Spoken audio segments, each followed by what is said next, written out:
بسم الله الرحمن الرحيم. السلام عليكم. اليوم كما لحقنا لا fin de l'année inchallah ربي يوفقكم وليداتي. Donc nous allons voir plutôt les meilleurs et c'est-à-dire les leçons اللي vraiment على بالنا بلي يطيحوا.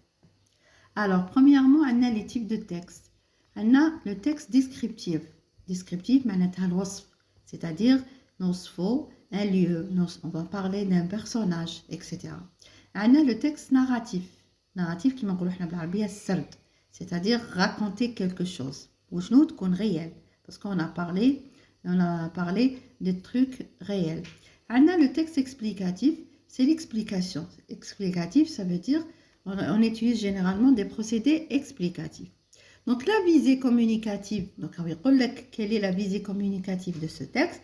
Donc la visée elle est argumentative, c'est clair. Donc texte descriptif à visée argumentative. Ensuite, nous avons la structure du texte étudié. Donc vous avez ce qu'on appelle l'introduction. Donc l'introduction, elle contient le thème, la thèse.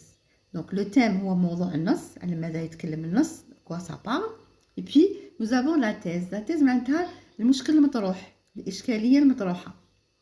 Parfois la thèse باش تعرفوها à partir d'un verbe d'opinion. Je trouve que, à mon avis, ou là, je pense que. Donc là, c'est une thèse.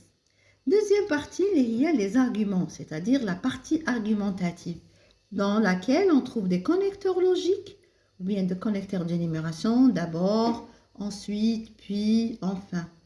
Et, virgule, indique les arguments. Les arguments, ce sont les expressions qui défendent la thèse. Par la suite, nous avons ce qu'on appelle la conclusion. La conclusion, c'est une synthèse, c'est-à-dire on défend la thèse, on répond à la question posée dans la thèse. Voilà. Alors là, on va parler des rapports logiques. Donc les rapports logiques, c'est une leçon, les TEH chaque année. Donc l'année passée, l'année dernière, 2020, 2021, 2019, 2018, 2017, 2016. Donc la question posée, quel est le rapport logique?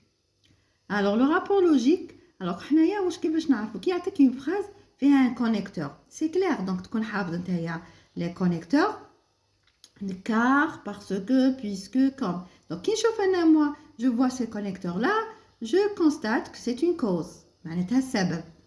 Ensuite, vous avez donc par conséquent si bien que qui indique la conséquence. Et puis vous avez aussi malgré, mais cependant, c'est l'opposition, le mu'arada.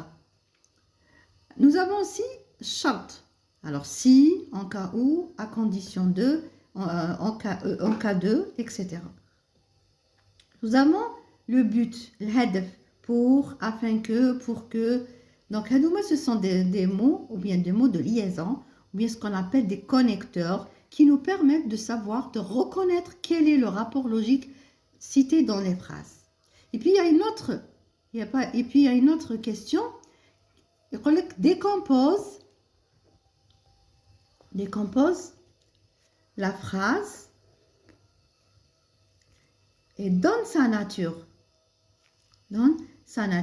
Alors, vous n'allez pas voir maintenant le connecteur logique. Non, ici vous allez décomposer. Vous avez la première étape, ce qu'on appelle la proposition principale, celle qui vient avant le connecteur. Vous avez ici le connecteur et puis vous avez là ce qu'on appelle la proposition subordonnée. Donc ici, c'est ça la décomposition de la phrase. Et puis il y aura une autre question. Quel est le rapport logique? À ce moment-là, vous allez parler de la cause, de la conséquence et d'opposition, de condition et de but. Voilà. Maintenant, passons au côté de conjugaison. Conjugaison, la question qui est toujours posée, conjugue au temps et au mode qui conviennent. Donc le temps, quels sont les temps qu'on a vus durant toute l'année?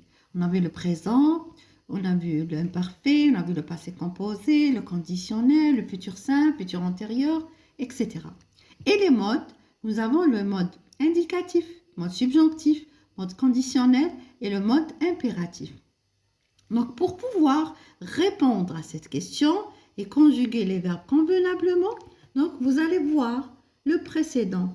Vous avez ici un verbe d'opinion. Je pense que, je crois que, je trouve que. Donc, le verbe qui se met après que, il doit se conjuguer au présent temps, au mode indicatif. Présent de l'indicatif. Ici, quand il s'agit d'un verbe d'obligation ou bien un verbe de souhait, de volonté. Donc, le verbe qui vient après la locution que doit se conjuguer au présent du subjonctif. Temps et monde. Vous allez selon la question. Temps et monde.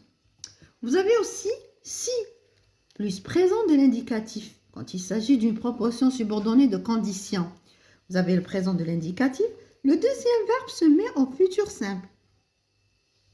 Si plus imparfait, vous avez le deuxième verbe se met au conditionnel présent.